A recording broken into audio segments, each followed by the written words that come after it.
जदि आपण माने श्री विष्णु नारायण को चंदन समर्पण करुछंती तांकर केउ केउ नाम को धरी केउ अंगरे आपण माने चंदन लागि करिवे जेपरि कि आपण माने प्रभु नारायण को जदि ललाट प्रदेश रे कपाळ रे चंदन समर्पण करुछंती ओम श्री केशवाय नमः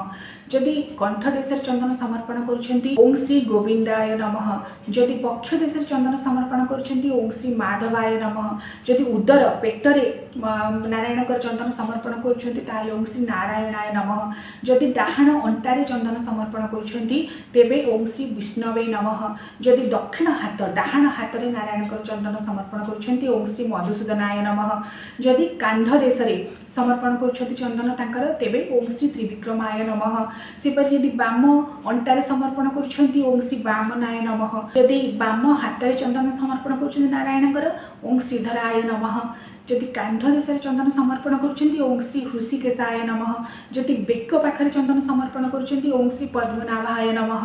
जदि बेकर तळको अर्थात पिठी देश चंदन समर्पण करुछंती ओम श्री दामोदराय नमः एवं श्रीअंगर अन्य जे कोनसी स्थान रे पादरे जदि चंदन समर्पण करुछंती ओम श्री वासुदेवाय नमः एहिपरि मध्य नियम रहिछि नारायणकर विभिन्न नाम को उच्चारण करी तांकर श्रीअंगरे चंदन समर्पण करा जाय।